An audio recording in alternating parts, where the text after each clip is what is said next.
This is Kilo 1. All targets eliminated.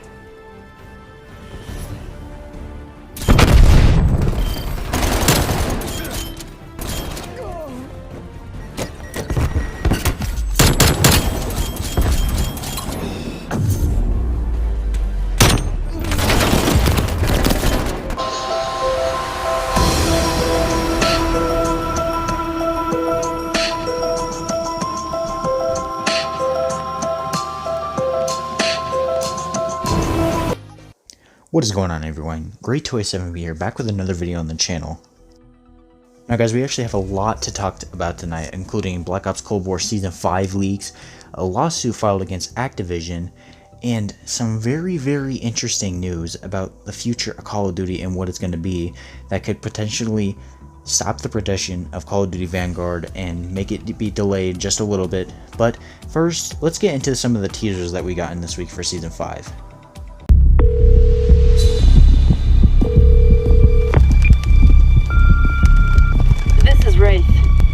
Jackal brought down the satellites. The Verdansk tests are looking good. That clears the way for you. The job is go. I've made the drop. All the materials you need are there. Better pack warm. You're headed to Teufelsberg. Failure is not an option. So we actually have a lot to talk about in this cutscene, because this paves the way for the future of the Black Ops storyline, including the new operator, a new map that we know for sure, and what is to come in the future of the storyline with the Verdansk test subjects. So let's get straight into it. So we actually have this weird looking Japanese mask just laying on the ground, which is kind of, it makes sense, because if you haven't heard, there's a lot of tweets and leaks on Reddit going around that Season 5 is going to be based off of Japanese folklore, and some operators are going to be Japanese, and this paves the way for the future of the Perseus agents, because every season so far in Black Ops Cold War has had a masked operator that identified Perseus, and, or like, how do you want to put it, they work with Stitch for Perseus, and it's kind of pretty much coming to the end of the Cold War story and going into the Black Ops 2 story more likely, because I don't know about you guys, but personally I would like to see more characters like Mason or Hudson return. I don't know why they're not operators yet. Out of all of them, I would expect Weaver to be the last one to release, but he released first out of all the heroes. And anyway, yes, Japanese folklore. So there's been a lot of leaked names such as Titoon, or what was it, Tistoon or something like that, and in Japanese that actually, or in English that actually means fox. So let me get onto the things, because before we actually jump into conclusions, we need to take these leaks with a grain of salt. There's a very good reason why I say to take these leaks with a grain of salt, is because before Season 4 release, we actually got a leak on what the operators' names were. And it's not what you expected. The leaks that we got were Komodo, Quicksand, and I forgot what the third one was, but it was definitely not related to the ones we got. So let me explain why. So the operator that I would assume that would have been Quicksand in that leak would have obviously been Jackal, because he grew up in Africa where there's a lot of sand and all these African Cold War multiplayer maps. The one that would have been named Komodo would have obviously been Sala. And here's why. What is his finish move? A Komodo dragon. And this actually brings up another point. You know how I said Kitsune? That's the name. Kitsune, the Season 5 operator, that's what it says. But I don't think that's the actual name, because it translates to fox. A fox might be a finish move for that operator. And because this, Sala's codename was Komodo, and his finish move was a Komodo dragon. So that's just one of my theories. And so the third operator name that I don't quite remember would have obviously had to have been Weaver, but I don't remember the name specifically, but I do remember that it sounded nothing like anything that had to do with Weaver.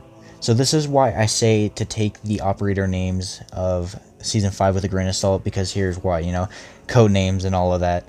But now let's get into some other leaks. So actually something pretty interesting came up in the Season 5 outro cutscene, where Wraith mentions a place called Twifflesburg. Sorry if I mispronounce that. I cannot pronounce things correctly sometimes in these games. But Tufflesburg? I don't know what it's called. Something like that.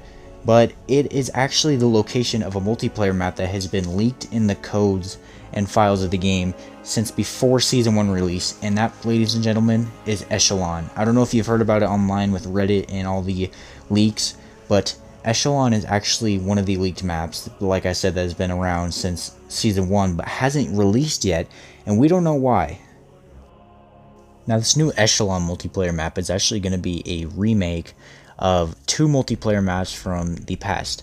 One multiplayer map that was called Dome, and one that was called High Rise, and it's going to have these weird sphere-shaped dome structures on top of a skyscraper. And let me just tell you where the location of this map is going to be, which is really, really interesting. So this place is actually located in Teufelsberg, Berlin. That's right, Berlin. Right after we just got a Berlin Zombies map, so I'm just going to assume that the Zombies was taking place a little after the multiplayer, or a little before, or maybe at the same time, but Mauer Toten's outbreak zone was kind of cleared out.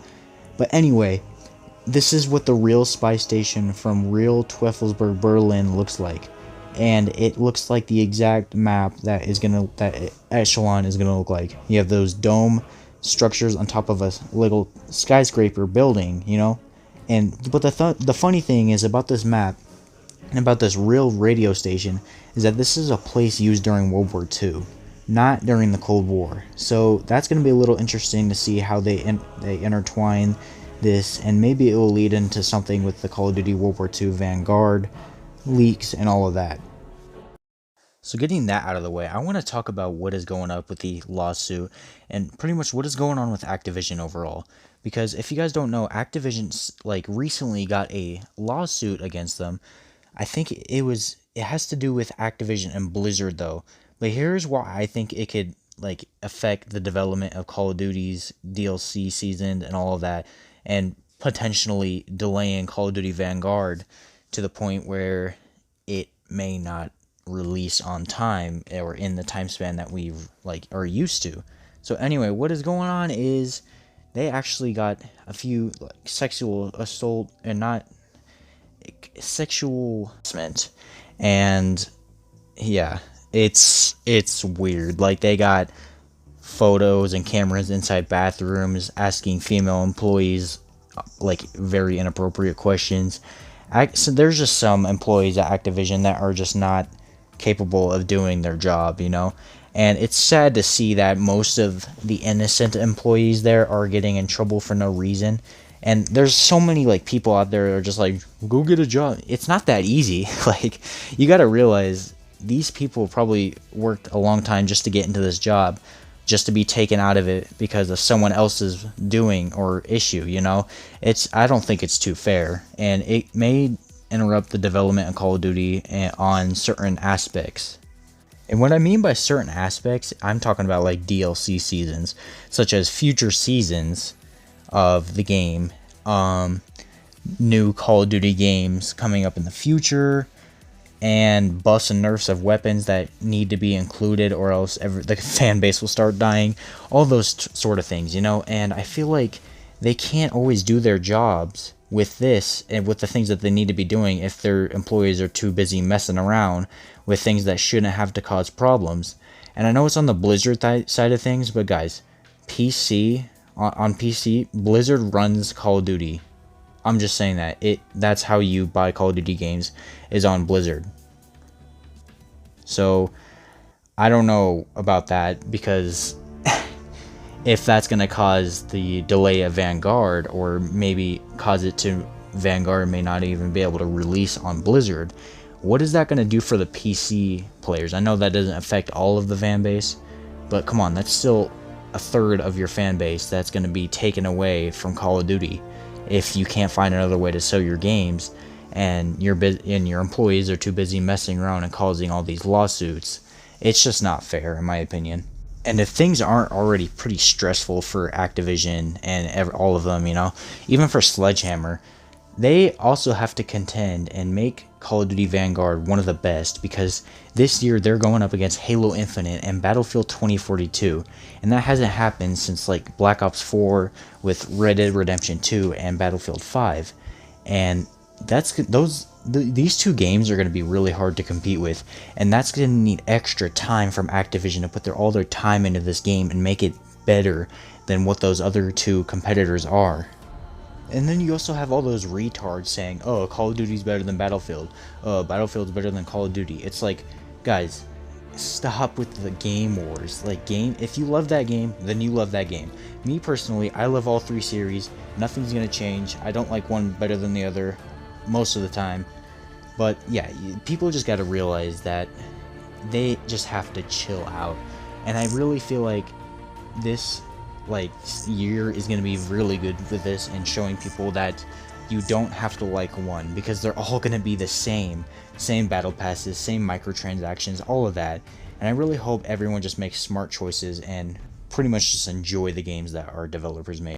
But what do you guys think? Let me know in the comments if you guys think, or if you disagree with anything I'm saying about this, that Call of Duty should really step up their game and stop fooling around, fix their games, and make them better to contend with against other, because I feel like Battlefield, EA, and DICE together, they probably both think that they're just going to crush Call of Duty, and I like to think that that doesn't happen, but I don't know. But anyway, the reason why I have been gone lately is I've actually been thinking of making a vlog channel, a second vlog channel, featuring Xavier, also known as Juicy Extremes, and Jackson, also known as Jackson146R. Let me know if you guys actually want us to do a vlog channel, because we usually make like the funniest videos together, and we barely even try, and I guarantee it will make you laugh. But peace out, guys. I love you guys, and have a great night.